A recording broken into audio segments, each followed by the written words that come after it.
On va se gêner, bonjour et bienvenue sur Europe 1. Jusqu'à 18h aujourd'hui, vous allez passer 2 heures en compagnie de Caroline Diamant. Oui. Isabelle Motro. Philippe Alfonsi. Bravo. Stevie Boulet. Yes. Et Pierre Bénichou. Ouais.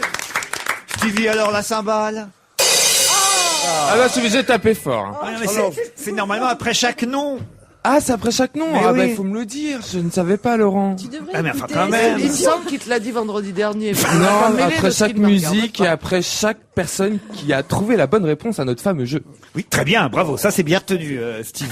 Regardez, on croirait à des nains de Blanche-Neige aujourd'hui. Avec son bonnet. C'est curieux, hein. Ouais. Pourquoi tu mets Parce t'as que je suis eu le temps pas de faire ta coiffé, mise en vous vous pli. moquez de moi. Ah, oui. Non, Voilà. jamais. Non, t'es bien. Alors en Enfin, oui, plus, comme il ressemble aussi à Fernandel, on l'a déjà souligné dans cette émission, là, pour le coup, gardez votre bonnet et chantez juste pour moi, ça me ferait plaisir. On m'appelle Simplet, l'innocent du village. Non. On m'appelle Simplet. Vous connaissez cette chanson, Pierre, quand même? On m'appelle Simplet. Bien sûr, je connais toutes les chansons de Fernandel. Et surtout, Inias, c'est un petit nom charmant.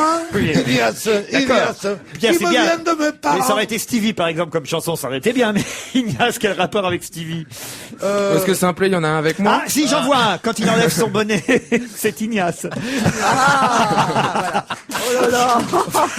Bon, écoutez, Ah oui, j'essaie de non, rattraper c'est bien. les choses, hein.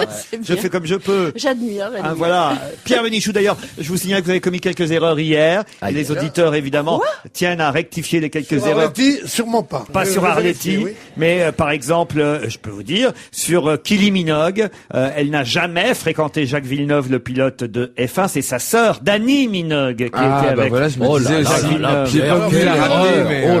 Figurez-vous que c'est notre ami québécois qui était avec nous hier, qui m'a fait signe, il dit, elle était avec un pilote de course. Alors, qui c'est le pilote canadien? Et j'étais tellement fou de joie de trouver que c'était Villeneuve, que j'ai dit ça. Mais enfin, j'ai été induit en erreur par un Québécois, justement. Quant à l'ours cannelle, jamais cette ours n'a été introduite dans les Pyrénées depuis la Slovénie, car elle était pyrénéenne, cette ours cannelle. elle était française, ouais. Elle était française, Ah, bien monsieur. sûr. On Elle a était chez tué nous. une ours Elle française. était chez nous, la dernière ours française. Non. Pierre Bénichou baisse un peu en ce Non, moment. non, c'est bien.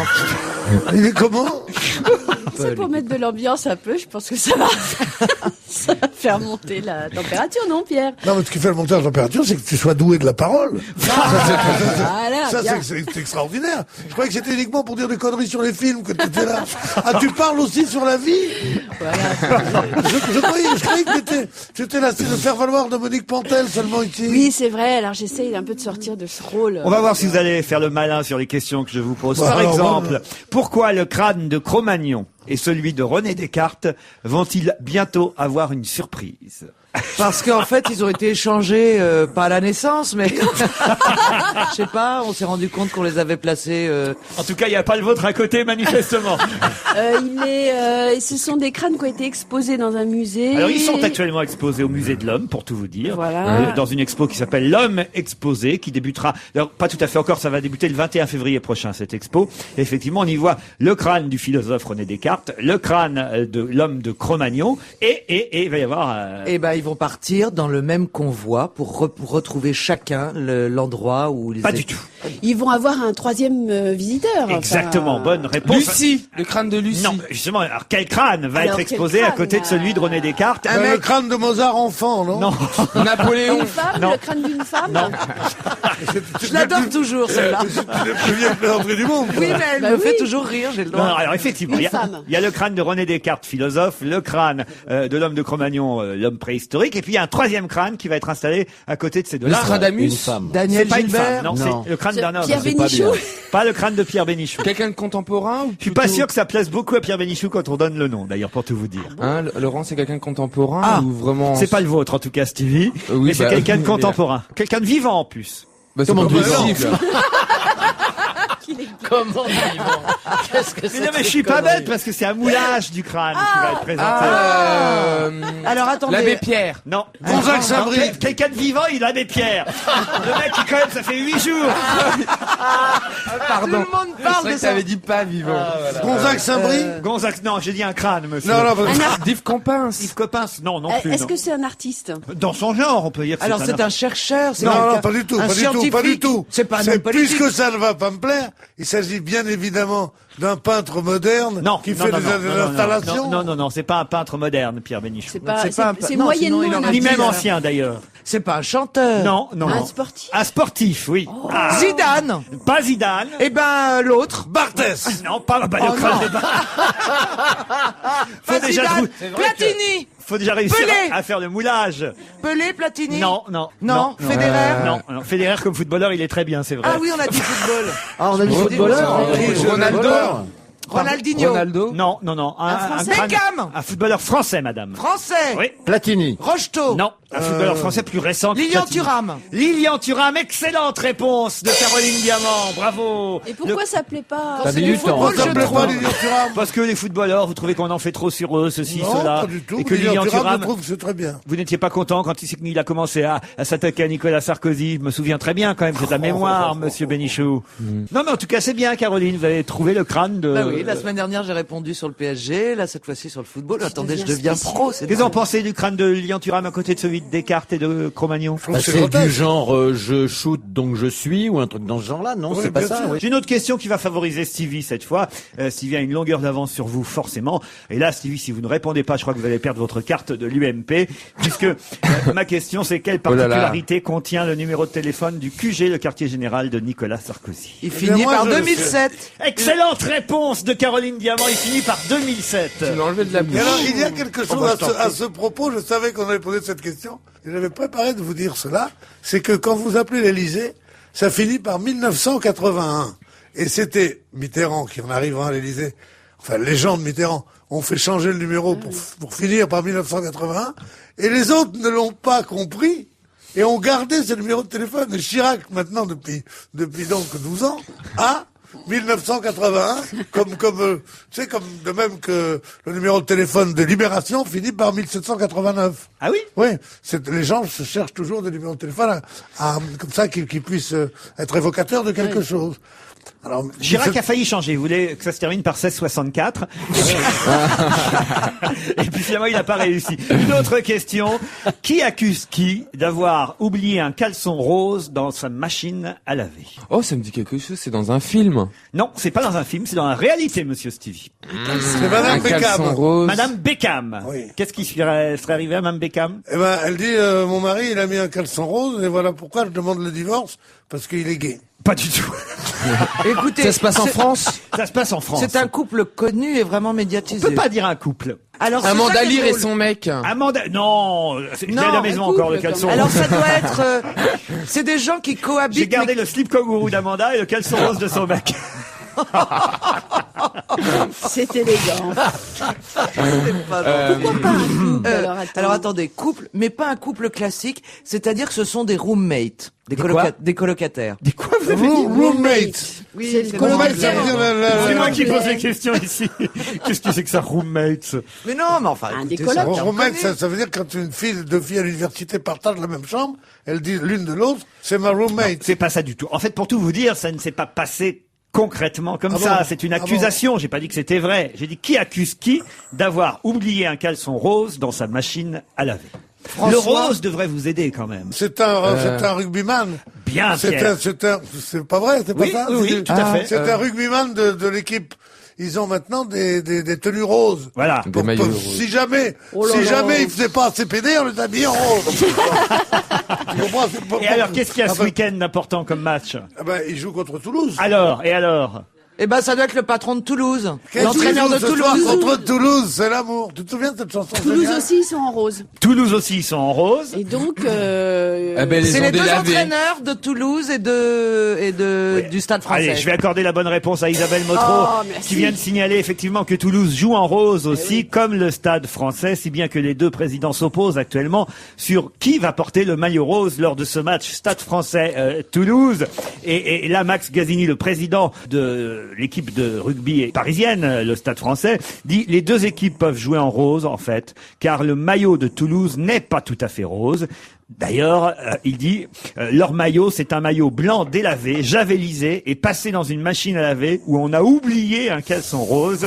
Pas tout à fait comme la couleur du Stade Français qui est vraiment rose. Vous voyez. c'est un Mais non, très mais beau. jusqu'où ils vont aller? Maintenant, ils nous donnent des cours de machine à laver.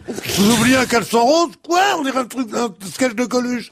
Il a mis son costume bleu marine avec les trucs, oh là là, pour le revoir, dis donc, dans mon t-shirt. Non, mais c'était le niveau, c'était épouvantable, quoi. Même les sportifs sont devenus cons. Je suis sûr que vous portez vous aussi de temps en temps des caleçons roses, Pierre. Oui, je porte des caleçons roses quand je porte des chemises roses. Voilà. J'ai toujours mes caleçons assortis à ma assorti chemise, mais oui. Non. C'est pas Mais oui. vrai. Quand tu veux faire tes chemises, tu veux faire tes caleçons avec. Ah bon? Et oui. Mais je croyais que Mais vous des vivez femmes pour toujours avec des assortir. camionneurs, vous n'avez jamais vous n'avez jamais couché avec un homme des villes. C'est pas mal aussi, tu sais. Une autre question. Quel pays compte 13 millions d'alcooliques d'après les dernières statistiques? Le Canada. Non. Non, non. Et ça va... La Russie. Non. Ça va bigrement nous faire rire quand vous allez connaître... La Chine. La Non. France. Non, non. 13 millions d'alcooliques. L'Irlande. Non. La Belgique. Non. Les Anglais. Non. C'est un petit pays. On Un est pays indirectement- européen. On est indirectement concerné, vous allez comprendre vite pourquoi. La Suisse. Les Non. dom-toms. Non, non, non. 13 millions d'alcooliques. Il y aurait 32 millions de gros buveurs, parmi lesquels 13 millions d'alcooliques et 3 millions même qui présentent des comportements addictifs nécessitant un suivi médical. La Ça veut dire- Chine. Non, ça veut dire que le pays vraiment boit. Hein. Alors là, Mais c'est pas la France. C'est Est-ce pas que la c'est un France. pays membre de l'Union européenne? Pas du tout, mon cher. C'est Steve. l'Union, c'est l'Amérique, États-Unis d'Amérique. Le Brésil? Mais c'est un pays dont on entend souvent parler, nous. En tout cas. Amérique du Nord? Non, non, non. non. Amérique du Sud? Non, non, Afrique? Non plus, non. Asie? Le Pays Basque. Non, non plus. non. Océanie alors? Non. Bah, Le- je t'ai tout dit, tu le me dis pays en partie. monégasque. Ah ben j'ai pas tout écouté. Bah oui, mais bon. Non, mais. Si je trouve le continent, Non, mais déjà, c'est ça ira plus intéressant. vite. Ça vous a Monaco. échappé ce qu'elle vient de dire. Non. Elle a dit le pays monégasque. Oui, le pays monégasque, Monaco. bien connu. 13 millions 13 d'alcooliques. millions d'alcooliques. Vous dites c'est un pays lié à la Le France. Chili? Non, pas le Mais Chili. C'est un pays d'Afrique. Le Brésil. Argentine. Argentine. Non, pas l'Argentine. La Guyane? Bah Non. non, ça serait le dom-tom. Enfin, écoutez, La Nouvelle-Calédonie. Le Pérou. Tahiti. on en a pourtant une représentante la plus digne dans notre équipe. Enfin, merde. Une espagnole? Non. Une représentante. Belgique. Mais non, c'est pas en Europe. il a Une dit. représentante digne. Ici, on a des Le Espagnols. pays des obèses. Non, c'est Le Mexique. Non, pas du tout. Le non. Mexique. Le Mexique, excellente réponse d'Isabelle Motro. Le Mexique, le pays d'adoption de Christine Bravo, oui. compte 13 millions. Honte. Dont elle. Compte Ah 13 oui, c'est millions. vrai. Mais c'est vrai, parce 13 qu'on dit, millions d'alcooliques. quelle est la différence entre un 13 homo? millions une.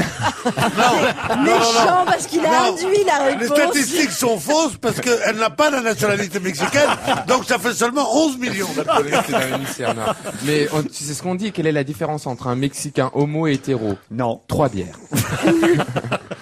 Autre question, pourquoi une serveuse de Sarajevo a-t-elle eu une surprise bien agréable? Oh, magnifique. Elle a eu un Un gros client pourboire. lui a laissé un ticket à gratter parce qu'il n'avait pas d'argent. Comme Et il y pourboire. avait 514 € dessus. Excellente réponse de Caroline Diamant. Effectivement, un client laisse à cette serveuse un ticket à gratter comme pourboire. Au début, elle fait un peu la gueule. Elle gratte quand même. Bingo. 1000 marques convertibles à gagner. 512 €. 3 fois son salaire mensuel à cette serveuse. C'est Et génial. le client a été sympathique parce que Grand Prince, il n'a pas demandé à la serveuse de lui rendre le ticket. Oh, bon, alors là, il aurait pu manquer que ça. Oh, quand bah même. quoi, ça aurait été Vous voulez dire que c'est Oh un non, pays, non, ici- c'est un pays où une serveuse gagne 170 € par mois? Ouais. Bah oui. C'est terrible, Oui, hein. monsieur. Oui, Mais monsieur où ça se Copé. passe? À Sarajevo. Ça À va, il est beau. Sarajevo, dis donc, c'est pas là-bas que j'ai bossé, hein. J'ai oublié Surtout d'aller- comme serveuse. Ça leur fait une surprise en même temps. Autre question. Quel problème vient-on enfin de résoudre sur le Queen Elizabeth II? On l'a retrouvé. Un problème moteur? Non, pas moteur. Il y Non, avait non. un problème. Un problème Un problème de esthétique? voile? Ils étaient en De quoi voile. un Bah oui, problème bien de sûr, voile sur bien Queen sûr. Elizabeth II. Ah non mais écoutez, il y a 1652 passagers qui soufflent pour que le paquebot avance. Faut que t'arrêtes de boire, Caroline, ça se voit maintenant. Tu n'es pas mexicaine. C'est un problème d'esthétique? Pas d- oh, d'esthétique, ça aurait pu finir comme un problème esthétique, mais enfin non. Ah, il voulait enlever la grosse cheminée. La grosse cheminée, non. Je sais pas comment ça s'appelle. Ne parle pas comme ça de la reine Elisabeth. Les toilettes étaient bouchées. Alors les toilettes auraient pu finir bouchées. Ah, la cuve était pleine. Oh, la cuve aurait pu finir pleine. Ça refoule. Oui, l'alimentation était laissée à désirer. Mieux que Et ça Il encore. n'y avait pas Il y a d'eau. eu une épidémie de Une dysenterie. intoxication Une alimentaire. intoxication Épidémie alimentaire. de gastro-entérite ces derniers jours sur le Queen Elizabeth II. 300 passagers, 1652, enfin voilà, qui ont été atteints de cette épidémie, d'après les derniers chiffres, hein, parce que Ça change tous les jours. Il paraît que le ministre de la Marine est allé voir le Tony Blair, il lui a dit, qu'est-ce qu'il y a? Il dit, ça chie. Excellente réponse de Pierre Bénichou. Effectivement, non, on est content. Gastro-entérite ou dysenterie, c'est à peu près pareil, hein, c'est le mot d'avant, dysenterie. Oui, mais c'est pourquoi je vous ai donné la bonne réponse, la Pierre. dysenterie n'est pas forcément issue du virus de la gastro-entérite. Ah oui, docteur? Alors quel résultat? Et là, j'ai une petite grosseur, là, vous pouvez pas me dire ce que c'est? Les symptômes sont les mêmes, non? T'as la diarrhée. Oh, mais arrête. On essayait C'est d'être les gars. Oh, bah écoutez, Oui. ça vous est Non, jamais mais c'est arrivé. vrai que sur un bateau, d'avoir la coursive sur un bateau, pardon. Ah, d'une coursive, la diarrhée? Philippe. Mais non. Mais ce qu'il est bête. Je sais même pas les... bah, c'est maintenant Non, mais qu'il tu vas dire comme Michalak, je connais pas ce mot-là. Tu sais bien ce que c'est, la courante, non? La courante, c'est avoir mal au ventre. Oui, la oui, diarrhée. c'est ça, ouais. Ouais, bon. Alors j'avais un jeu de mots avec courante et coursive. Réveille-toi. Ah, bah France, oui. C'est pas réveille-toi. Courante qui connaît pas ses coursives. Expliquez-lui plutôt la coursive que la diarrhée, Non, enfin. mais voyez. je pensais que c'était une forme de diarrhée. La coursive, oui, oui. Non, C'est l'heure du goûter. Expliquez-lui ce que c'est que la coursive. La coursive, c'est comme tu dirais dans un appartement, un couloir, et dans un bateau, tu dis la coursive. Parce que ça, voilà. Parce que voilà. Pourquoi on dit la coursive? Parce que, non, les marins, ils préfèrent dire la coursive, tu vois. T'emploies des mots que tu sais même pas la définition. Et tu sais même pas Des la mots que je sais définition. pas la définition. Ah bah c'est clair. Qui a déclaré hier, j'ai reçu une fessée, je vais essayer de la prendre comme un homme. Eh ben, c'est le Korchik, celui que Federer lui a donné une fessée. Comment vous dites le nom? Comme j'ai le droit de Un temps en joueur temps. de tennis. Un joueur de tennis, oui, mais Mais oui, c'est le fameux Américain qui est le numéro 1 maintenant. qui a été battu par Federer. Mais Mais donne son nom, si je vous suis me donniez d'accord. son nom, ce serait quand même mieux. Kotchek. Kotchek dans les prés, oui. Kortik.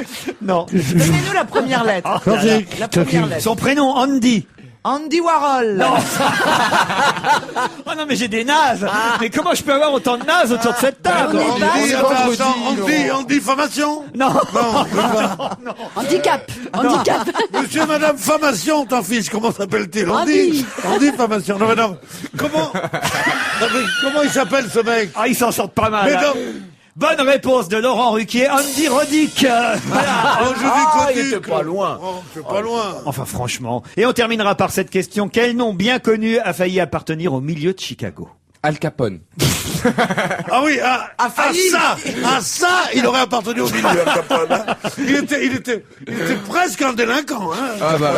Quel nom bien connu a failli appartenir au milieu de Ah Chicago? bah, évidemment, Frank Sinatra. Non, Non, non, parce non. il a été lié, on le sait. Il a Johnny été lié. Hallyday. Et c'est un peu plus récent. Pas Johnny Hallyday. C'est Alors français. non, c'est un acteur américain. C'est un Français. C'est un Exactement. Français, mais je l'ai lu, ça je le sais. Attendez une seconde, il a dit... Nicolas J'ai- Sarkozy. J'ai failli... Pas devenir- Nicolas Sarkozy. J'ai Nicolas failli Sarkozy. devenir gangster, mais oui. Bon, si je vous dis qu'il y a une astuce dans la question, je vous aide peut-être un peu, parce qu'autrement je vous vois piétiner. Au milieu, c'est sur le milieu qu'il y a une vanne. Un Rocancourt. Alors, un milieu, c'est un milieu Stevie. de terrain. Rocancourt. Rocancourt. Pas du tout. Bah, Pas un du tout. escroc, Al Capone, Attendez, français. c'est Un un rapport milieu de avec le terrain, milieu. ouais, elle a raison. Milieu de terrain, oui. Milieu de terrain, donc c'est un milieu de terrain. Oui. C'est Platini. Pas Platini. Alors c'est Rocheteau. Non, c'est plus récent, beaucoup Eh plus ben récent. c'est Lilian Thuram, Zidane. Zinedine Zidane, excellente réponse de Caroline Diamant, Qu'est-ce parce que qu'en tu effet, fais J'avais pas T'es trouvé. doué Il a en failli sport, signer à c'est dingue. Chicago. le manager général du club de Chicago, monsieur John Guppy, a confié hier au Chicago Tribune qu'il avait fait une offre en vain pour faire sortir Zinedine Zidane de sa retraite après le mondial et venir le faire jouer comme Beckham à Los Angeles. Lui, au club de Chicago, mais Zidane a refusé, si bien que Zidane a failli effectivement appartenir au milieu de Chicago, mais au milieu de terrain du club de football. Vous voyez l'astuce? Ah, quelle est bonne comme question. Eh ben, hein. moi j'avais trouvé, et je crois que ça fait 500 € par bonne réponse. C'est ça, Laurent Si je vous dis Chicago, ça vous fait penser à quel chanteur, Caroline Ça me Diamant? fait penser à Frank Sinatra. Au Frank Sinatra, belgeo-sicilien alors. Alors Adamo. Non. Belgeo-sicilien. Écoutez plutôt. On va se gêner jusqu'à 18h avec Caroline Diamant, Stevie Boulet, Philippe Alfonsi, Isabelle Motro, Pierre Bénichou et au téléphone, monsieur Jean-Christophe Simon, le nouvel entraîneur du double champion d'Europe de patinage, puisqu'on l'a vu sur toutes les télés depuis hier soir, et on est évidemment très fiers et très contents pour lui. Entraîneur de Brian Joubert, champion d'Europe de patinage artistique. Bonjour monsieur Simon. Bonjour. Quand je dis nouvel entraîneur, ça fait combien de temps maintenant que vous entraînez Brian Joubert? Depuis tout début septembre, donc ça fait 6 mois. Et vous l'avez fait progresser. Évidemment, vous allez avoir du mal à me répondre, mais évidemment, vous l'avez fait progresser. Écoutez, c'est pas à moi de juger. Simplement, je crois que les résultats sont là. C'est vrai que on a pu fournir un excellent travail. Bon, l'entente est bonne. C'est la confiance y est aussi. Donc, je crois que les deux ingrédients les plus principaux sont déjà réunis. Et puis, par la suite, il y a une grosse volonté de travail de son côté, avec, je veux dire, en modifiant quelques tout petits détails techniques et en essayant d'être vigilant au quotidien. Voilà, ça paye. Les résultats sont là. Alors, ça avait un peu mal commencé, il faut le dire, avec James Bond, qui s'est un peu cassé la gueule au début de son premier exercice, mais hier, c'était impeccable. C'est-à-dire que ça a mal commencé sur le programme court. C'est vrai que sur une difficulté qu'il maîtrise très très bien d'habitude, il y a eu un petit dérèglement technique sur les 2-3 jours ici d'entraînement. Donc il y a eu effectivement une erreur, mais c'est quand même le seul à avoir pris de gros risques sur ce programme court, parce que de toute façon au championnat du monde, il faudra prendre les mêmes risques. Donc c'est dans les axels surtout. Non, c'était sur le quadruple qu'il a fait. Quadruple Salco, Pierre. Il essaie de faire semblant de s'y connaître, Pierre Bénichou. Non, mais il y a une question que je voudrais vous poser. Oui. Quand vous avez ces champions qui méritent que notre admiration d'abord pour ce qu'ils font et ensuite pour le travail que ça demande. Quand vous les avez à l'entraînement, est-ce que c'est comme les pilotes d'essai, c'est-à-dire qu'on leur fait faire des choses où ils risquent de tomber ou pas? Ou est-ce qu'on tombe beaucoup à l'entraînement? En ce qui concerne Brian, non, parce que c'est vrai qu'il est arrivé à obtenir une fiabilité proche des 100% sur les entraînements. Et puis à l'entraînement, ils ont de petits trous à l'arrière. Ils n'ont pas de stabilisateur. Non, bien sûr, de toute façon, on est obligé de prendre des risques. Notamment là, on a commencé à mettre vraiment un petit peu en chantier un autre quadruple pour l'incorporer éventuellement l'année prochaine. Donc il y a effectivement chute quoi. Pour le moment. Il était très ému en tout cas hier. On a vu même articuler, chuchoter la Marseillaise pendant que effectivement l'hymne national vibrait là-bas à Varsovie, particulièrement émouvant, il faut le dire. Il avait une pression quand même, le fait justement d'avoir raté quelques jours la veille ou l'avant-veille, si ce n'est raté en tout cas, il a terminé 2e et il avait chuté au tout début. Est-ce que ça lui a mis une pression supplémentaire? En fait, la pression, elle était énorme avant déjà d'arriver ici à Varsovie pour les championnats d'Europe, dans la mesure où c'est vrai, tous les médias, la presse le donnaient comme archi favori. C'est pas toujours facile d'être archi favori parce que moi j'imagine que l'athlète se pose la question de se dire mais si je réussis pas, je vais vraiment passer pour un con quoi. Je veux dire tout le monde m'attend, tout le monde dit que ça va être facile si je réussis pas. Enfin voilà un petit peu l'état d'esprit je pense dans lequel il devait être. Et puis c'est vrai que la petite erreur du programme court lui a un petit peu rajouté de la pression dans le sens où il avait plus droit à l'erreur, il était dos au mur quoi. Une question qui me fascine, est-ce que il y a des grands champions qui tombent et des demi-champions qui ne tombent jamais? Oui, c'est-à-dire que si on prend l'exemple du programme court, justement, le gagnant du programme court, qui est le Tchèque Thomas Werner, prend beaucoup moins de risques. Donc, en prenant moins de risques, je veux dire, il en est jamais assuré non plus de pas commettre d'erreurs, mais disons qu'on limite énormément les chances. Et on attend l'erreur du génie. Enfin, du type meilleur que vous, mais on se dit, moi je vaux un 15/20, je sais pas, voilà. Mais les autres valent 18, mais s'ils tombent, c'est moi qui gagne. C'est pas con, moi c'est comme ça que je patine. Moi je patine comme ça, surtout sur les quadruples. Parce que la vrille, j'aimerais bien le voir d'ailleurs. Moi j'avais Léon Zitrone comme entraîneur. Il est triple salto. Comme ça. Pierre Bénichou était tellement sur la glace. On dirait qu'il vole sur la glace. Il va faire un quadruple sans augmentation des consommations. Monsieur Simon, vous-même, vous avez été 8 fois champion de France en tant que patineur, mais jamais, pardon de rappeler, hélas, ce qui a pu peut-être être terrible dans votre carrière, vous avez atteint une fois, je crois, la médaille d'argent, c'est-à-dire que 2e au championnat d'Europe, mais jamais la médaille d'or au championnat d'Europe ou au championnat du monde. Ça, c'est quelque chose qu'on a du mal à vivre quand on est champion, même si on a été 8 fois champion de France. Non, bien sûr, comme tous les champions, moi je voulais être premier. Bon, j'ai été 2 fois 2e au championnat d'Europe. Je regrette absolument rien de ma carrière. Vous pourriez pas, monsieur, étant donné votre notoriété maintenant et tout ça, dire un mot à mes parents parce qu'ils veulent pas m'acheter de patins, moi. et j'ai aucune chance au championnat, j'ai pas de patins. Ce sera la dernière question, Jean-Christophe Simon, parce que on sait, pardon, ça va peut-être être embarrassant pour vous, on sait que parfois l'entourage des patineurs est un peu embarrassant pour l'entraîneur, et on sait que la maman de Brian Joubert a un rôle important auprès de lui. Comment vous partagez le rôle avec Madame Joubert mère? Écoutez, moi je m'occupe de l'entraînement Et je crois que Brian a besoin de se décharger de beaucoup de soucis, notamment de toute la logistique qui concerne les déplacements, etc.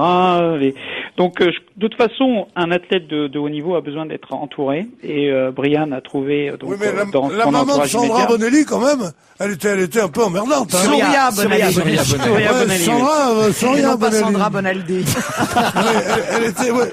Parce que Ouais, moi, Sandra, je connais vous les avez noms. vu Bonaldi Sandra, mais c'était cette nuit, vous. Je Non, connais mais les noms. je crois que chacun, faut qu'en fait l'équipe soit bon, c'est-à-dire que les parents doivent effectivement soutenir leur enfant. Après, à eux de rester dans leur rôle et de pas dépasser leur rôle. On est en tout cas très très content pour lui. On nous rappelle évidemment partout dans la presse ce matin ici en France, puisque vous êtes toujours vous en Pologne là aujourd'hui, j'imagine. Oui, Vous n'êtes pas rentré encore. Alors la presse Je rentre française, tout à l'heure, mais la presse voilà. française est dithyrambique évidemment sur Brian Joubert. Il fait la une partout et il faut vous dire qu'on rappelle à chaque fois évidemment qu'il est Poitevin. Alors ma toute dernière question, c'est est-ce qu'il est Poitevin tendance Raffarin ou Poitevin tendance Ségolène? Ah ben ça faudra lui demander. Je crois que il va certainement avoir un patine un cœur de peu. beauté, mais je peux pas vous dire quelle est Vous son. savez bien, s'il sa vire à gauche tendance ou s'il vire à politique. droite, quand même. Ça me regarde pas et Oh, on dit ça, mais vous savez, on en a fait parler d'autres que vous. Hein. ah, peut-être sous la torture alors. Bien sûr. On vous applaudit et vous pourrez applaudir et embrasser pour nous Brian Joubert. Entendu, Bravo, mon la frère. France est très fière. Parlons-nous. Au Zénith, c'était Marie-Georges Buffet cette semaine, une des candidates à la présidentielle. Et vous savez que chaque vendredi, Philippe Alfonsi nous fait un petit point sur la situation de chacun des candidats. On a eu François Bayrou la semaine dernière, précédemment Arlette Laguillet, un par semaine. Cette semaine, c'est au tour de la candidate communiste, Madame Buffet. Elle patine un peu aussi, Madame Buffet, parce que évidemment, elle a quelques soucis avec les autres tenants de, on va dire, l'altermondialisme et de l'antilibéralisme. Les antilibéraux, oui. Voilà, José Bové et compagnie. Et pourtant, elle semble plutôt sincère dans ses positions. Bon alors, attendez, est-ce que vous vous souvenez de Je me souviens de Georges Perec? Oui. Alors, on va s'amuser à ça. Non, Stevie dit non, justement. Georges Perec a fait un petit bouquin qui toutes les phrases commençaient par je me souviens, et il rappelait des souvenirs de son enfance jusqu'à au moment où il a écrit ce bouquin. C'était remarquablement bien fait et très touchant parce que on partageait bien sûr tous ces je me souviens, puisqu'on en avait vécu beaucoup de la même façon. Eh bien, essayons avec Marie-Georges. Moi, je me souviens de Maurice Thorez qui, avec cette fougue extraordinaire, saluait le 1 000e adhérent au PCF. C'était juste après la guerre. 1 000e adhérent au PCF. Je me souviens également des grandes grèves de 47. Je me souviens des mineurs et des dockers qui ont été tués par les CRS de Jules Mock, le socialiste. Je me souviens de Carpita, ce cinéaste communiste dont le film a été interdit pendant des années parce qu'il montrait des cercueils des soldats français que l'on débarquait sur les quais de Marseille en revenant d'Indochine. Je me souviens des grandes grèves de 60 aussi, menées par la CGT et le Parti communiste, pour commencer à résister contre les premières fermetures d'usines, etc. Je me souviens également, malheureusement, des chars russes qui ont écrasé l'insurrection hongroise, et puis de l'armée rouge qui a écrasé également le printemps de Prague. Je me souviens d'un certain Khrouchtchev qui a étalé les crimes de Staline sur tous les journaux du monde en les révélant. Après, je crois que c'était le 20e congrès. Je me souviens de plein de choses comme ça qui ont été, disons, les grands moments forts et les moments tristes du communisme.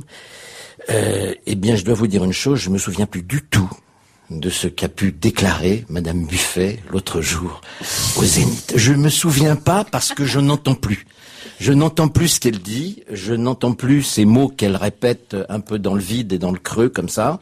Bien qu'elle soit très sympathique, hein, Marie-Georges Buffet, c'est une femme un peu comme Laguillet, on voit qu'elle a, mais c'est une apparatchik, mais surtout la pauvre. Elle s'appelle Marie-Georges Buffet. Et alors? Et Georges, le plus sinistre des clowns communistes qui ont pu exister. Georges Marchais. Si tu parles comme ça de Georges Marchais, sinistre, mais d'accord. oui, le plus sinistre. Il y a eu sa seule gloire, au fond, c'est d'avoir taisez-vous et le cabache. Bon.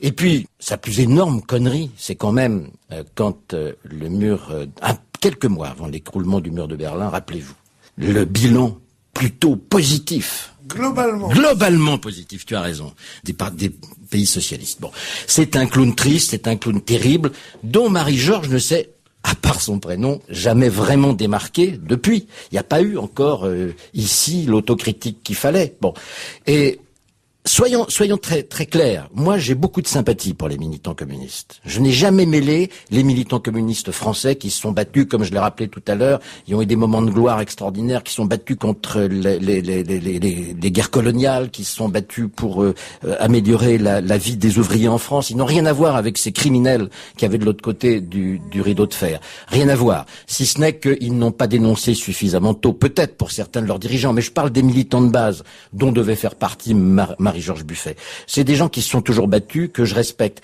Mais aujourd'hui, je crois qu'ils sont un tout petit peu largués. Et puis, juste pour finir avec une dernière vacherie, pour ces gens que j'aime bien pourtant. Vous voyez, elle a pas de chance, Marie-Georges, parce qu'elle était en train d'essayer de se faire désigner par tous les altermondialistes, les antilibéraux, etc. Mais ça n'a pas marché. Parce que l'apparatchik communiste a ressurgi et ils s'en sont méfiés. Bon, ça n'a pas marché. Et c'est peut-être tant mieux pour elle parce que Lénine, le grand Lénine, n'est-ce pas, avait écrit un petit bouquin dont on a un peu oublié qui s'appelait « Le gauchisme, maladie infantile du communisme ». À retrouver tout d'un coup Marie-Georges Buffet, la communiste, au milieu de tous ces gauchistes, on aurait pu dire peut-être le gauchisme, maladie sénile du communisme. Pierre Bénichou voulait réagir à vos propos. Ce portrait absolument formidable, la façon dont il a passé toutes ces étapes, c'est vrai que rien n'est plus haïssable que ces dirigeants communistes qui ont écrasé la Hongrie puis la Tchécoslovaquie, notamment. Et que c'est vrai que même en France, ils étaient pas très sympathiques. Encore que, on dit toujours, les communistes, c'est salauds, les dirigeants communistes, même Marché, les autres, je ne sache pas qu'ils aient du sang sur les mains. Voilà. Que celui des nazis. Donc, c'est un procès d'intention qu'on leur fait. On dit, oui, s'il avait été au pouvoir, Aragon. Ben, Aragon, il a jamais tué personne. Il a écrit les plus beaux poèmes de la deuxième moitié du XXe siècle, sans avoir tué personne. Picasso, ça l'a pas empêché d'avoir du génie, et Yves Montand de chanter très bien. Et Éluard d'être un des plus grands poètes. Et Éluard d'être un des plus grands poètes, mais là, on va se battre parce que j'adore Éluard, mais je le mets en dessous d'Aragon. Bon.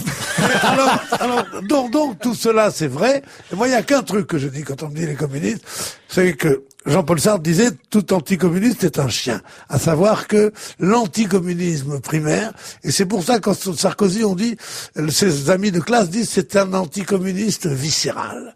Être un anticommuniste viscéral, pour moi c'est une tare. Ah ben, parce que on ne peut pas être anticommuniste. Et je faisais l'autre jour cette remarque à quelqu'un qui me disait mais les totalitaires, que ce soit les staliniens ou les nazis, ben je crois pas que c'est la même chose. Les hitlériens et les staliniens, bien que les crimes de l'un soient peut-être comparables aux crimes de l'autre. Alors, Pierre, mais la méthode. Et je disais, pour finir, on me demande. On me dit, je vais chez les amis à la campagne, on me dit, il y a des gens, il y a un couple de vieux là, ce sont des instituteurs, ils sont restés communistes à mort, tu sais. Je me dis, je vais tomber sur des braves gens qui, avec des trucs un peu archaïques, vont me raconter une histoire de partage et de machin, c'est très bien. On me dit, il y a des vieux qui viennent là, ils sont tous les deux le pénistes.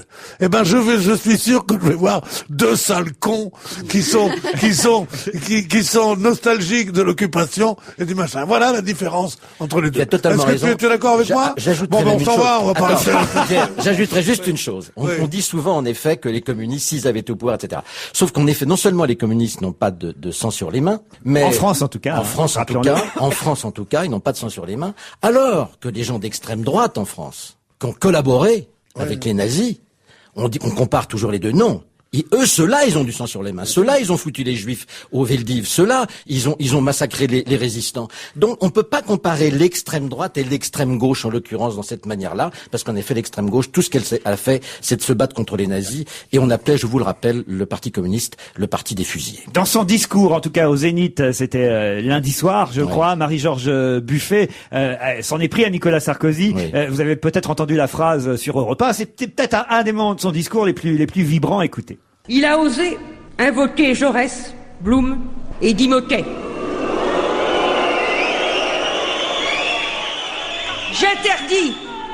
J'interdis au ministre d'État qui fait la chasse aux enfants dans les écoles, qui veut emprisonner les mineurs, je lui interdis d'utiliser le nom de Dimoquet, ce jeune communiste fusillé à Châteaubriand par les nazis à 17 ans. Alors, réaction à cette phrase. Ah voilà. Je me souviens, c'est ce que je vous ai fait. Mais oui, c'est ce que je vous ai fait. Bon, voilà.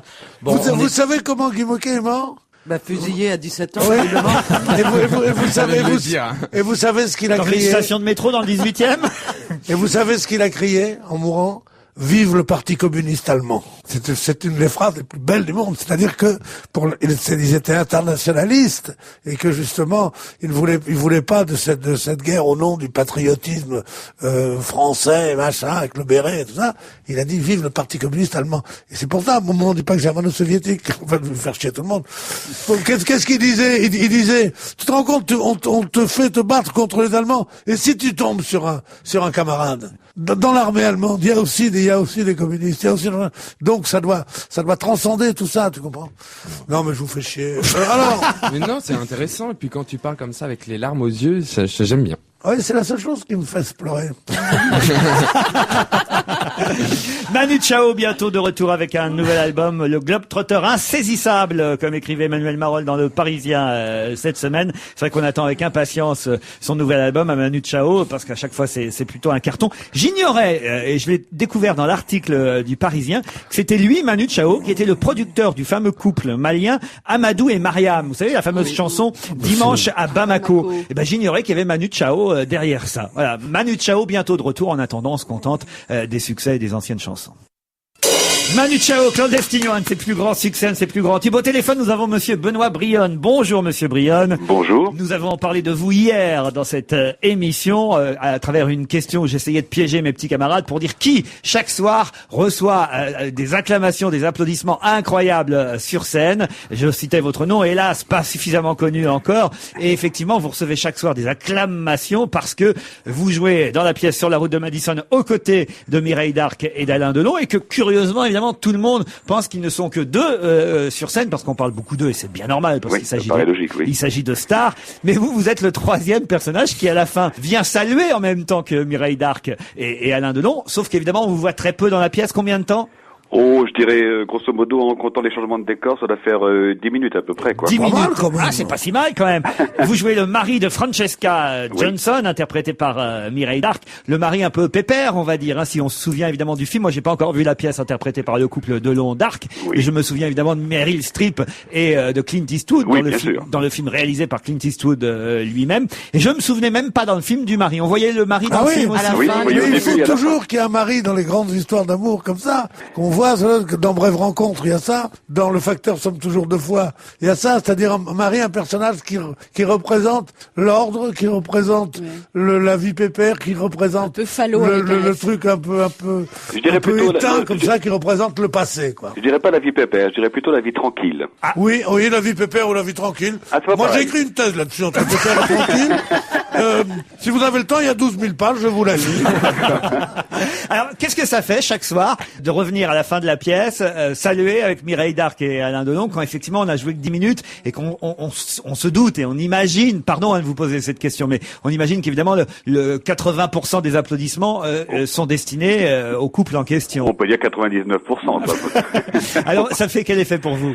Non, c'est très agréable parce que je veux dire que Mireille et Alain sont des gens, moi que je ne connaissais pas, enfin je connaissais bien sûr de notoriété, je ne connaissais pas particulièrement, et qui sont très très ouverts et qui sont vis-à-vis de moi en tout cas, qui ne considèrent pas eux comme mon rôle comme étant un petit rôle et qui m'accueillent sur le plateau parce que on salue quand même chacun notre tour. Bon, moi je rentre le premier, c'est normal, après c'est Alain et ensuite on fait signe à Mireille Darc qui vient nous rejoindre et à chaque fois le soir Mireille Darc vient m'embrasser sur le plateau, etc.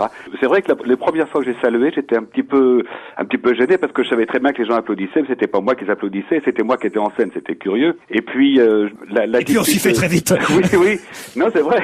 Non mais vous verrez les grandes vedettes au théâtre, c'est quand vous aurez un rôle de 20-25 minutes qui commenceront à vous faire la gueule. Pour 10 minutes, ils sont très sympas. Pour l'instant, ils sont très sympas, absolument, voilà. Stevie, comment vous avez réagi lorsqu'on vous a annoncé que vous allez jouer avec Mireille Darc et Alain Delon? Écoutez, en fait, moi ça s'est passé très simplement. Bon, on a fait des essais, on devait être 5 ou 6 à peu près sur le coup.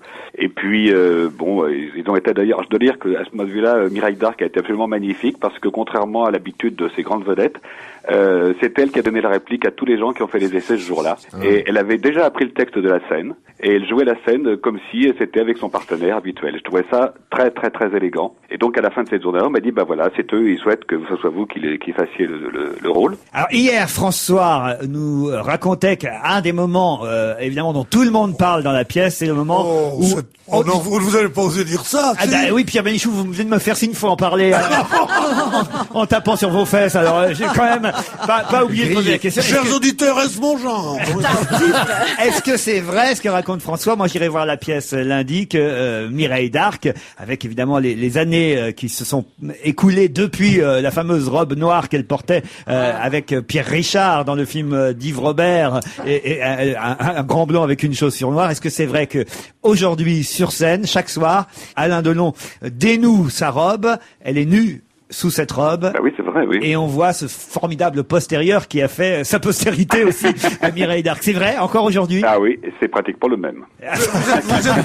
Vous êtes bien placé, vous, à ce moment-là, ou pas? Ah non, moi j'ai... Est-ce qu'on voit mieux des coulisses ou de la coursive? Est-ce qu'on voit mieux des coulisses ou de l'orchestre? Je ne vais pas dans les coulisses pour regarder ce moment-là, mais j'ai vu des filages, bien sûr, parce qu'on a filé avant le spectacle. En tout cas, on ira vite voir ça au théâtre Marigny. J'imagine que chaque soir, le public prend un plaisir fou à non seulement vous voir, vous, Monsieur Brionne, mais à voir aussi Mireille d'Arc et Alain Delon. Et c'était très sympathique et très aimable à vous d'accepter notre courte interview. Oh, mais je vous en prie, c'est un vrai plaisir. Alors à ce soir sur scène avec Mireille d'Arc et Alain Delon. D'accord. Merci beaucoup.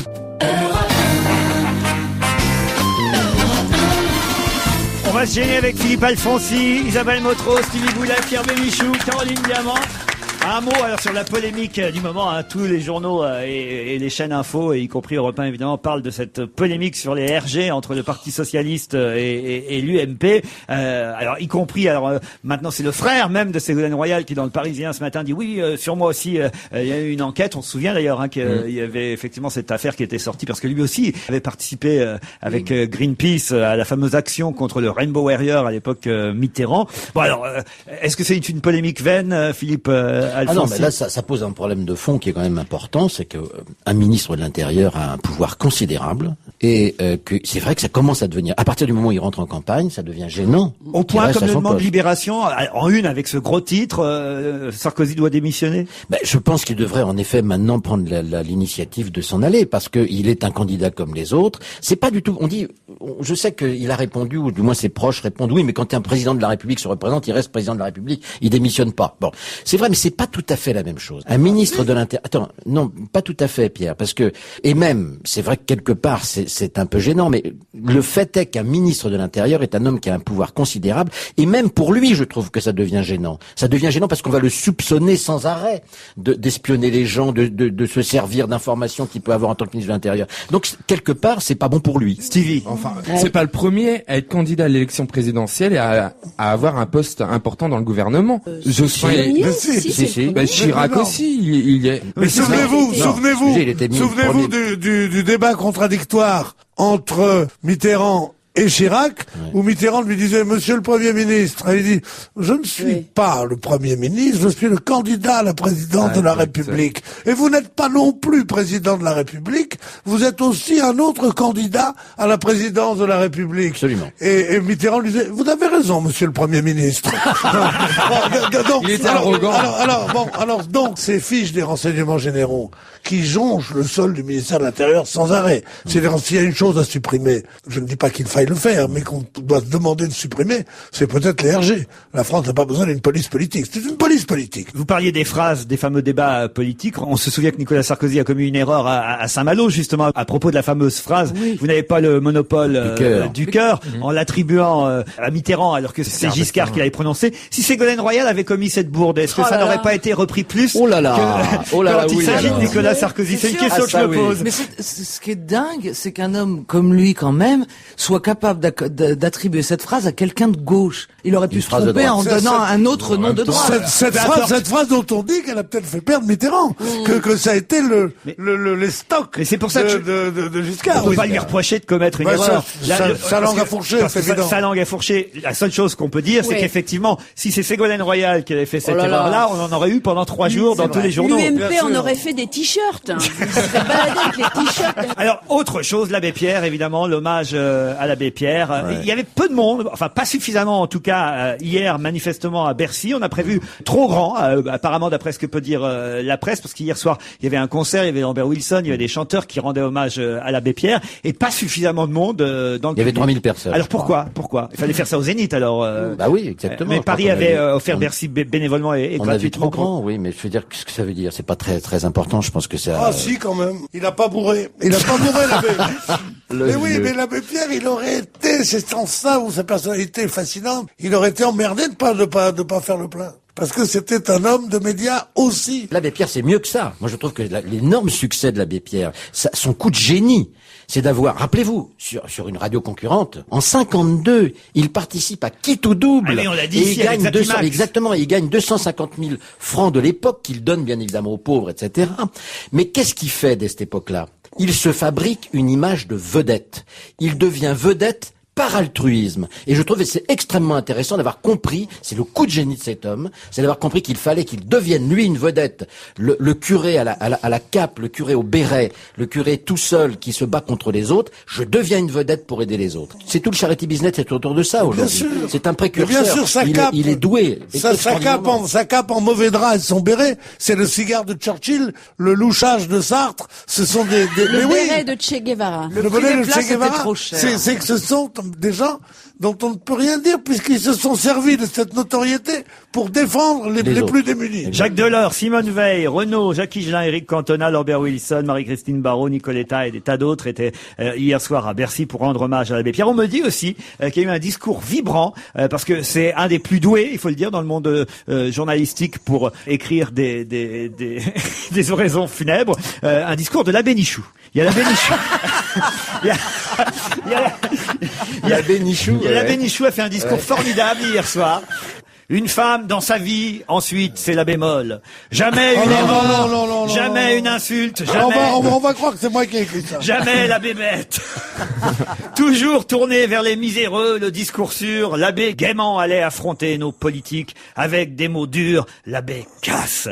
Personne ne bouge et en attendant, l'abbé quête. Il aurait pu noyer son chagrin dans l'alcool, mais jamais la bêtise. Mais aujourd'hui, malheureusement, l'abbé canne. Il nous laisse seuls jouer avec nos mots. C'est l'abbé ration.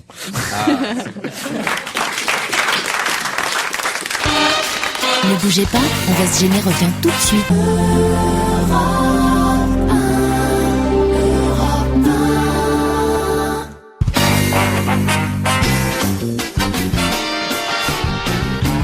On va se gêner toujours avec Caroline Diamant, Pierre Bénichou, Sylvie Boulet, Philippe Alfonsi, Isabelle Motro.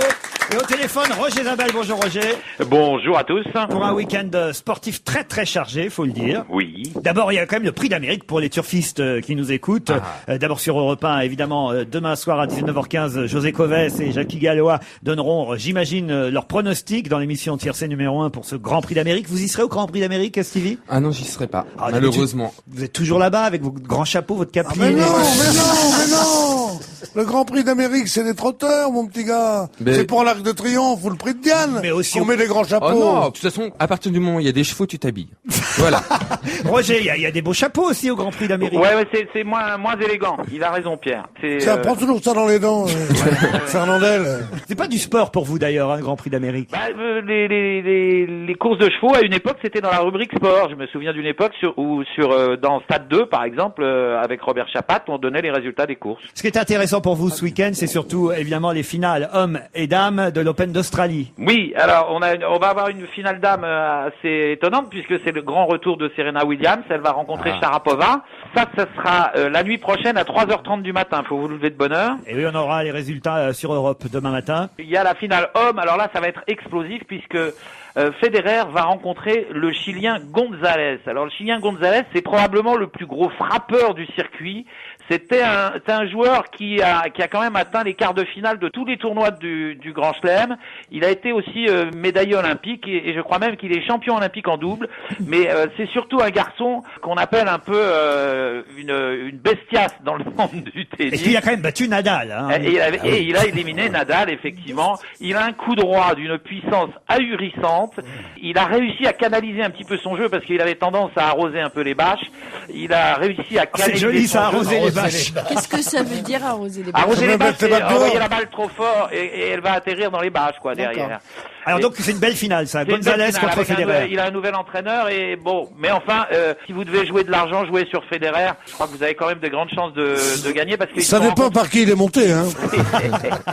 Puis en plus, pour le trot, il y a toujours l'allure irrégulière qui peut le. Il y a un Français en finale quand même. Faut quand même le dire qu'il y a un Français en finale. Ah bon, il y a un Français en finale. Roger Isabelle. Oui. Qui est journaliste sportif ici? C'est vous, c'est moi? Oui. En finale de quoi alors? Il y a un Français en finale à l'Open d'Australie. En junior. Dans le tournoi junior. Ouais. C'est quand même important de le dire, merde. Oui, tout à fait, mais ça... On ne discute pas.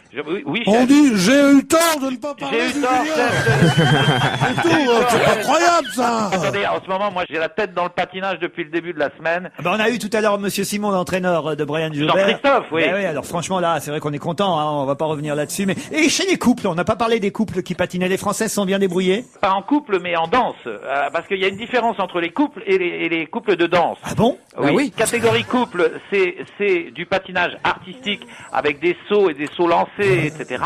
Et puis vous avez la danse sur glace, qui est un peu plus comparable à ce qu'on appelle du ballroom, c'est-à-dire qu'il n'y a pas de saut, il n'y a pas c'est des pas de danse. Oui, mais c'est beau quand même, hein. Figurez-vous qu'on va peut-être avoir des champions d'Europe avec un jeune couple qui s'appelle Olivier Schoenfelder et Isabelle Delobel, et ils sont en tête après les 2 premières épreuves de ces championnats d'Europe, puisqu'il y a 3 épreuves dans danse, il y a les imposés, il y a le programme original, et après il y a la danse libre. Ils ont gagné les 2 premières épreuves, et ils sont en tête avant la danse libre ce soir. En rugby, on parlait tout à l'heure du match choc du championnat. Ah oui. Alors là, Stade Français, Stade Toulousain, parce qu'il y a une vraie rivalité entre les deux clubs, et particulièrement parce qu'ils jouent en rose tous les deux. Ce qu'il faut dire d'abord, c'est que c'est un événement qui est dû au génie du Stade Français, qui est son président, qui s'appelle Max Guazzini, qui va attirer encore une fois 80 000 spectateurs au Stade de France pour ce match du top 14. Alors c'est vrai, ce sont les 2 équipes qui jouent en rose. Guazzini a dit que éventuellement les Toulousains pourraient jouer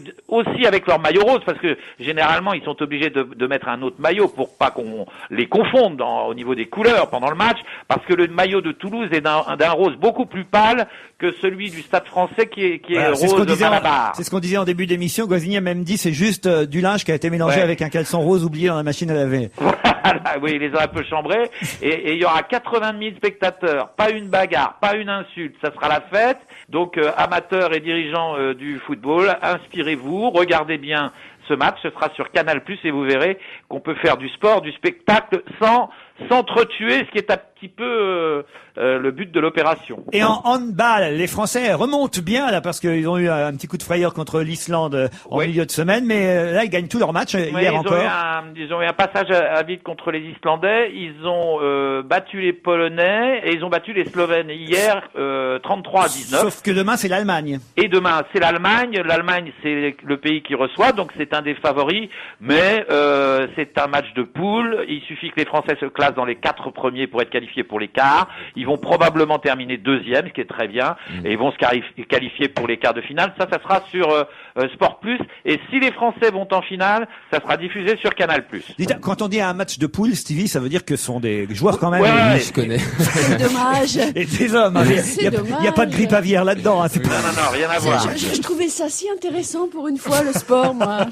Et puis un mot sur le foot, parce qu'il y a quand même du foot aussi encore ce week-end. Demain soir, évidemment, le multiplex de la 22e journée de Ligue 1 à 19h30, présenté par Laurent Luyat sur Europe 1. Et on va suivre évidemment particulièrement le Paris Saint-Germain, parce que décidément, hein, il faut gagner. Il faut gagner, parce que les Parisiens peuvent être relégables et relégués. On commence à prendre réellement la menace au sérieux, et Paul Le Guen a beaucoup de pain sur la planche pour réussir à sortir cette équipe de Paris Saint-Germain du sale drap dans lequel elle se trouve en ce moment. Bon week-end sportif. Allez, je vous embrasse. Merci Roger Isabelle. Vous avez eu Richard Cossiant qui a eu des problèmes là avec les impôts. Hein, c'est terrible. Fraudeur condamné. Richard Cossiant et sa femme ont été condamnés hier par la Cour d'appel de Paris à 3 ans de prison avec sursis pour fraude fiscale. Le co-auteur de la comédie musicale Notre-Dame de Paris ainsi que son épouse ont été condamnés en appel à payer chacun une amende de 37 500 €. Voilà un redressement pour Quasimodo qui va lui faire plaisir. Alors c'est Frodo, c'est plus Frollo qui joue dans Notre-Dame de Paris maintenant. On écoute Richard Cossiant avec Il mio rifugio. On va se gêner jusqu'à 18h, toujours Caroline Diamant qui a venu chez Stevie Boulet, Philippe Alfonsi. Moi j'ai adoré ce disque de Richard Cochante, mais je n'en ai écouté que 33%. Oui, parce que les 66%, c'est pour l'État. Je vais pas les écouter, moi. Serge Liado nous propose d'écouter 10 chanteurs interprétant la neige. Ça fait 3 jours qu'on traîne ce quiz parce qu'il manquait un chanteur sur la liste Alors, des on 10. l'a trouvé ou pas? Oui, une auditrice qui s'appelle Antonina a gagné hier à 17h34 minutes et 25 secondes. Elle a été la première sur europe1.fr à identifier, maintenant je peux le dire, Gilles Dreux. C'est Gilles Dreux qui chantait « Je reviens chez nous », une chanson effectivement créée par Jean-Pierre Ferland. Au Canada, une chanson qui a été interprétée par de nombreux artistes, mais celui qu'il fallait identifier effectivement dans votre quiz, c'est Gilles Dreux. On réécoute tout? Allez. Ce soir il neige. Brel, évidemment. Sur mes rêves et sur Liège. Il neige sur le lac Majeur. Mort Schumann.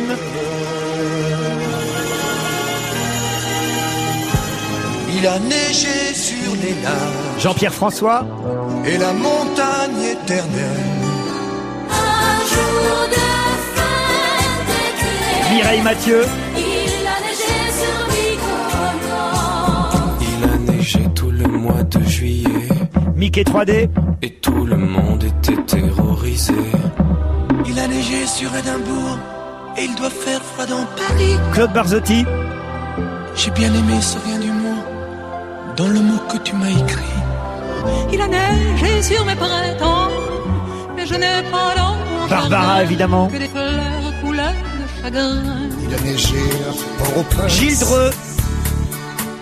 Il pleut encore à Chamonix. Il a neigé. Marie Laforêt qui fera sa rentrée en septembre à la Cigale.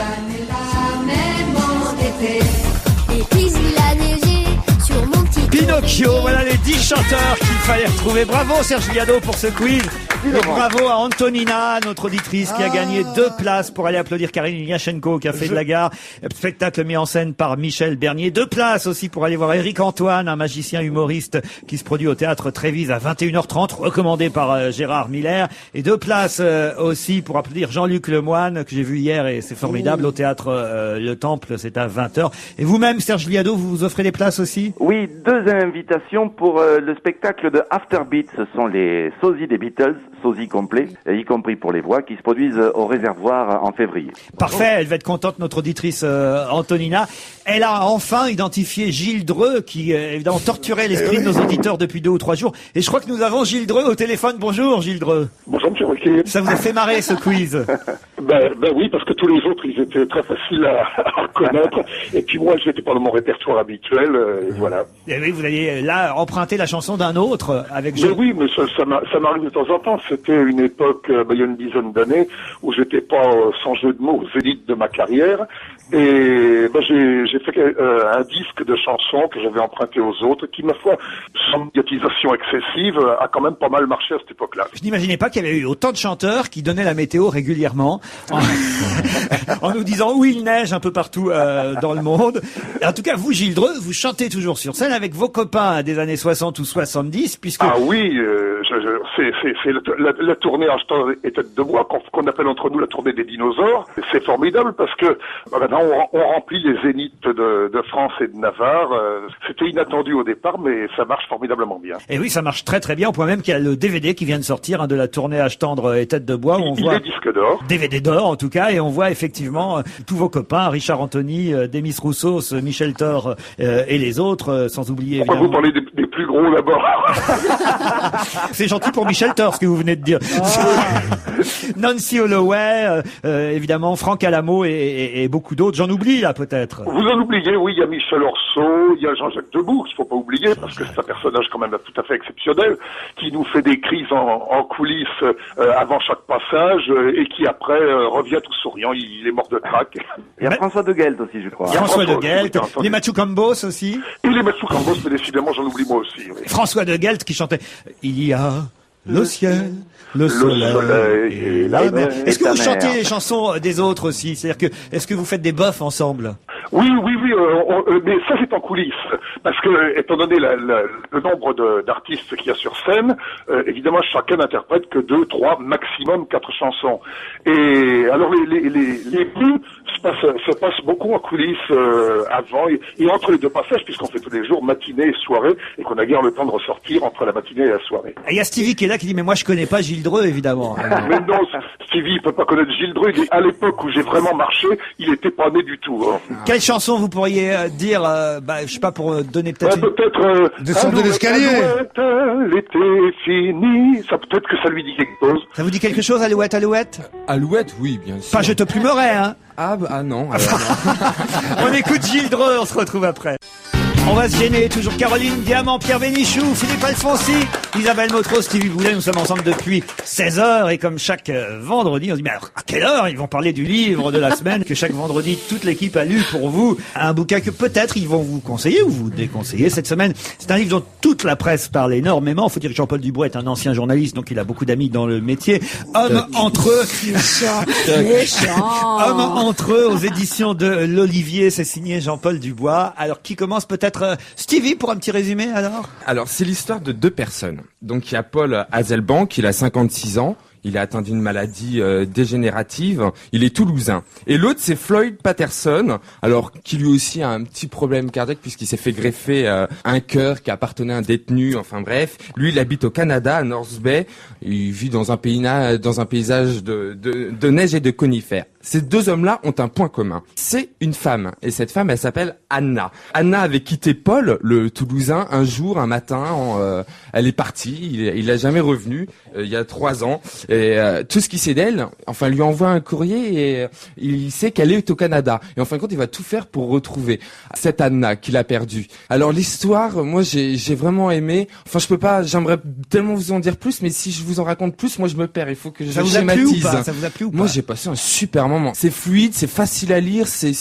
Franchement, il est génial ce livre. Moi, honnêtement, j'ai passé un super moment. Et alors après, ils vont se retrouver ces 2 hommes, bien évidemment. Et puis, enfin, je peux pas en dire trop après. Hommes entre eux, Jean-Paul Dubois, aux éditions de l'Olivier. Caroline Diamant, ça n'a pas eu l'air de lui plaire du tout, Caroline. Elle fait une tête comme non, ça ne m'a pas plu, effectivement. D'abord, quand j'ai vu le titre Les hommes entre eux, je me suis dit que c'était bien là que j'avais envie de les laisser de temps en temps, entre eux, seuls. C'est un petit peu glauque quand même. Quand il parle de sexe, j'aime pas la façon dont il en parle. Il baise, il se branle, et j'utilise ces mots parce que ce sont ceux qui l'utilisent. Alors j'ai suivi la pérégrination. Il faut ajouter qu'il sait qu'il va mourir, Hasselbank, donc il a envie de revoir une dernière fois sa femme. Voilà, on sait que l'issue sera forcément la mort pour lui. Et il part, dans une ville où on n'a surtout pas envie d'aller, dans un motel glauque, sa maladie, ses douleurs, ses souffrances. Il assiste à un combat d'ultimate fighting, ces combats américains où tous les coups sont permis. Moi, j'ai pas aimé. Voilà, c'est bien écrit peut-être, c'est fluide à lire peut-être, mais j'ai été jusqu'au bout parce que je voulais savoir ce qui se passait. Je vous dirai pas ce qui se passe, même si j'en meurs d'envie, mais j'ai pas aimé lire ce livre. Philippe. J'ai beaucoup aimé ce livre. Je suis pas comme Caroline du tout. J'ai trouvé ce livre très bien écrit, mais surtout, ce que j'ai aimé, c'est la montée. C'est-à-dire qu'on suit ces 2 hommes depuis le départ. Le Canadien dans sa forêt, le Toulousain dans sa maladie en France. Et puis, petit à petit, ils se rapprochent. Et ça, c'est très, très bien amené, très bien fait. Et c'est en effet très glauque. Et c'est très dur. Mais c'est ces 2 hommes qui sont très étrangement, l'un et l'autre, fascinés par la mort.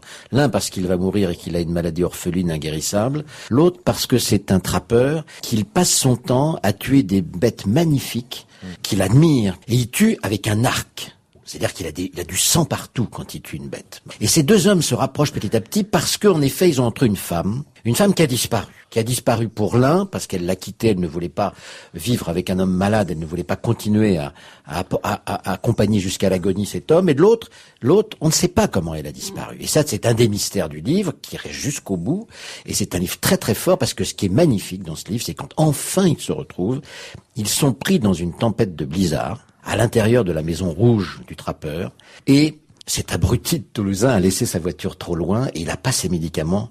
Et il va passer des nuits épouvantables de douleur, d'horreur. Et il va aller au fond du trou Et ça, ce huis clos dans La Tempête est quelque chose d'extraordinaire, très cinématographique. Et alors la chute du livre, ça, bien évidemment on ne vous le dira pas, mais elle est magnifique. Alors. Isabelle Motro et puis Pierre. Oui, moi j'ai beaucoup aimé ce livre aussi. Je partage tout à fait l'impression que vient de décrire Philippe, c'est-à-dire que Hasselbank, le personnage principal, qu'on pense être le personnage principal, le début est assez glauque, et l'autre personnage, c'est celui que je préfère. On croit comme ça qu'on va croiser quelqu'un, puisqu'il va le rejoindre, il va le retrouver pour retrouver sa femme, et en fait il devient le personnage central, moi je trouve, parce que c'est un personnage qu'on a du mal à comprendre, et en même temps il est absolument passionnant. On lui a greffé le cœur d'un détenu, mais surtout d'un assassin d'enfant. Et donc d'un assassin d'enfant. Et déjà ça, c'est une situation effectivement extrêmement romanesque. Mais le type en plus lui-même a une vie curieuse, mais c'est un personnage vraiment intéressant. On a vraiment envie de savoir ce qui se passe dans sa tête. Et cette confrontation des deux mondes, parce que c'est deux univers qui se confrontent, c'est absolument envoûtant, moi je dirais. Pour l'instant, 3 contre 1, hein. Alfonsi, Motro, Stevie contre Caroline qui elle a détesté ce livre, les autres ont aimé. Pierre Bénichou, peut-être pour trancher. Moi j'ai aimé ce livre parce que c'est un livre d'écrivain d'abord, ce qu'on n'a pas la chance de lire toutes les semaines. Ensuite de ça, parce que cette histoire, c'est l'auteur, si on le connaît un peu, enfin il l'a assez dit dans les interviews, c'est un hypocondriaque complet, et ces deux personnages sont l'un un très très grand malade, et l'autre un greffé du cœur, ce qui quand même, comme disait Stevie, il a eu un petit quelque chose au cœur, en effet, une greffe du cœur. Je lui ai dit qu'il a été greffé. Il se retrouve, et il y a justement, lui, Dubois, qui a écrit sur l'Amérique comme personne. Oui. C'est un spécialiste de l'Amérique, il décrit l'Amérique de façon formidable, et les grandes randonnées en voiture, ça.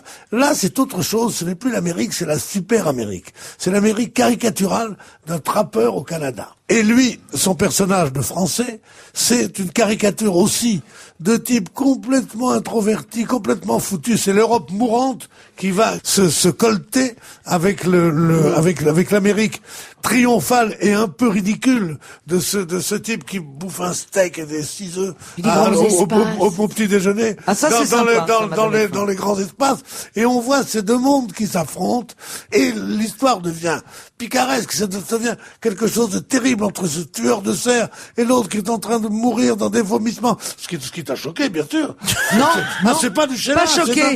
Pas choqué. Donc, on lui dit pas ça. Non, mais c'est vrai. Bon, et il est là. Indigne, Pierre. C'est vrai que c'est indigne. Mais bon, d'accord. Et alors ils sont tous deux bloqués ensemble, bloqués ensemble dans une tempête absolument terrible, et il se passe quelque chose de formidable. Mais j'aurais un bémol quand même. C'est qu'autant ce mec, quand il décrit l'Amérique comme un écrivain français, c'est formidable. Mais celui-ci, il a tellement aimé l'Amérique qu'il nous file un roman américain. C'est-à-dire avec des tas de phrases où on tire la morale du truc, avec des métaphores, avec du délire, et c'est ça qui me gêne beaucoup. Et puis en plus, n'est pas Faulkner qui veut, quoi. Mais Dubois est un écrivain avec lequel il faut compter. C'est un bon écrivain. Il a fait un gros succès avec Une vie française. Alors voilà, c'est vraiment moi, quand Laurent a dit, on parle de lui beaucoup parce qu'il doit avoir des amis journalistes, en effet, et je me flatte d'être de cela. Jean-Paul Dubois, Hommes entre eux. Okay. Il y a Caroline Diamant qui n'a pas aimé ce livre, les autres, non, c'est un beau livre. Y compris Stevie, vous le conseille, Hommes entre eux aux éditions de l'Olivier, c'est signé Jean-Paul Dubois. Dans un instant, après un peu de musique, après les Stones, ce sera Monique Pantel. Pourquoi les Stones? Pas parce qu'ils font encore énormément d'argent, à le jackpot de l'année 2006, puisque les Stones sont le groupe de musique ayant engrangé le plus de bénéfices l'année dernière, avec 150 millions de dollars selon le magazine américain Forbes. Ils sont suivis de Tim McGraw et Faith Hill. Dites donc. Et un peu plus loin, Madonna. Et encore, vous vous rendez compte, encore Barbara Streisand. Je savais pas qu'elle gagnait encore autant d'argent. Barbara Streisand. T'as vu le prix du billet aussi? 95,8 millions de bénéfices l'année dernière, mais c'est J'aurais jamais dû la quitter. Les Stones sont toujours en tête. Les Stones et Monique Pantel au téléphone, comme promis. Bonjour Monique. Bonjour. D'abord, je dis bonjour à ma sœur. Bonjour Jaja. C'est la première fois qu'elle peut capter Europe 1 sur sa colline. C'est un événement. Mais où est-ce qu'elle habite, ta sœur Monique? Elle habite sur une colline du côté d'Agen. C'est une colline ravissante, mais ça l'a empêché d'écouter Europe. Mais ça y est. Il y a quand même des films qui sont sortis cette semaine, Monique Pantel. Oui, on peut en parler. Les Ambitieux, peut-être pour commencer, le film de Catherine Corsini avec Karine Viard. Bravo Laurent, c'est un très bon choix. C'est un film que j'ai bien aimé, Karine Viard, elle est vraiment très très bien, elle joue très très bien. C'est une directrice littéraire comme j'aurais pas aimé en rencontrer. Elle est sans pitié. Quand un jeune homme très mignon, Eric Caravaca, il lui envoie de sa province un manuscrit, elle ne le lit pas, elle lui donne un rendez-vous où elle ne va pas, elle se fait remplacer. Tant pis, se retrouve quand même. Elle met dans son lit ce petit qu'elle croit anodin, alors qu'il a les dents aussi longues qu'elle. Et entre deux étreintes, il lui vole le manuscrit de son père, le fait publier, et ça devient horrible. Ce sont vraiment deux ambitieux, c'est écœurant, mais c'est très bien. Ça marche bien ce film, Isabelle? Petit départ pour les ambitieux, c'est un peu moyen, mais bon, peut-être que le week-end ça va démarrer. Et vous avez aimé, vous? Moi j'ai bien aimé, oui, les ambitieux. J'aime bien le travail de Catherine Corsini et j'ai trouvé que c'était assez bien vu sur le milieu de l'édition quand même. Autre film français, Pars vite et reviens tard, réalisé par Régis Varnier, tiré d'un polar de Fred Vargas avec José Garcia, Marie Gillin, Olivier Gourmet. Vous voulez dire part très vite et ne revient jamais. Casse-gueule et casse-couille, ce polar est raté. Bon, donc un crieur, Olivier Gourmet, qui devient de plus en plus il crie les nouvelles du quartier, et voilà que les morts s'accumulent. Donc la peste serait revenue. Oh là là, c'est terrible. Alors on écrit des 4 à l'envers, méfiez-vous s'il y en a sur votre porte, sur la porte des gens menacés. Le détective a très contre-emploi, José Garcia. Il essaye de savoir ce qui se passe. Bref, ça ne nous fait aucun intérêt, mais c'est quand même très bien.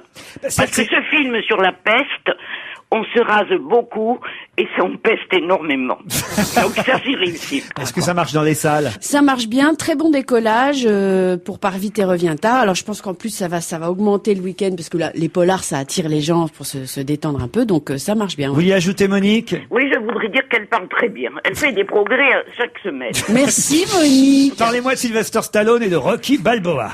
Alors mon Sylvester, parce que je le connais bien, il a 60 ans bien tassés. C'est vous, Adrienne?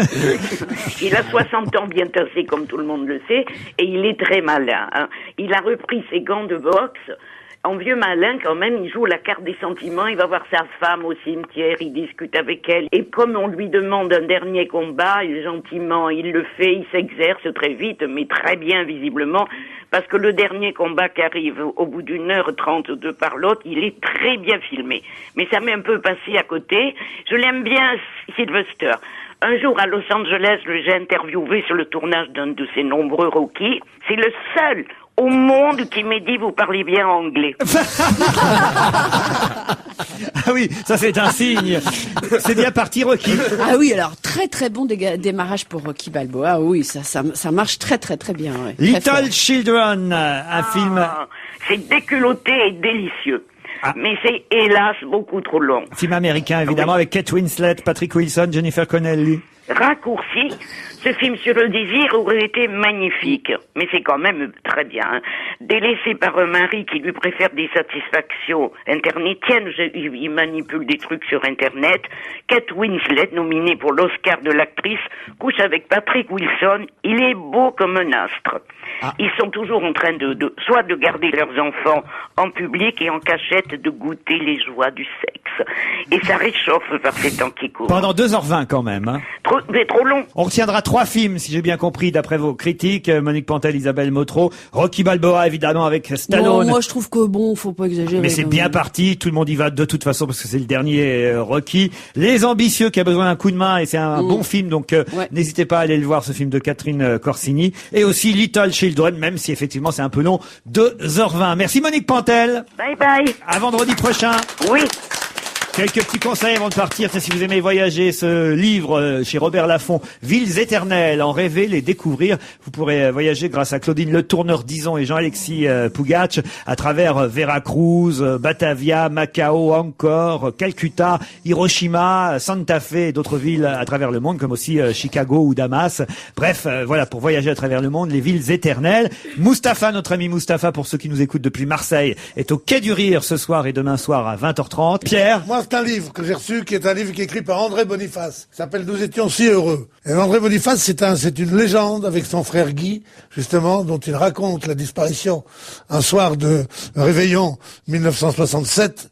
Et à eux deux, c'était une équipe de France la plus belle que le rugby ait jamais eue, avec leur cadrage débordement, la passe croisée des Boniface, tout ça a l'air bien technique, mais c'était deux êtres de chair et de sang, et qui s'aimaient tellement que c'en était presque, on avait l'impression d'être indiscret quand on les voyait s'embrasser, et c'est une histoire absolument formidable. André reste un des plus grands champions que le rugby ait connu, avec toujours des tas d'ennuis avec la fédération, parce qu'il était grande gueule, tout ça, et c'est l'équipe de Mont-de-Marsan, cher à Alain Juppé et à beaucoup d'autres. Et c'est un livre qu'il faut lire si on aime le rugby, si on aime les histoires d'amour. C'est une belle histoire d'amour. Et si on aime les livres tout court. Le titre, à nouveau, le l'éditeur. titre, André Boniface, nous étions si heureux. Mémoire, préface de Jean Glavany, à la table ronde. Merci, on se retrouve lundi à 16h. Bon week-end sur Europe 1.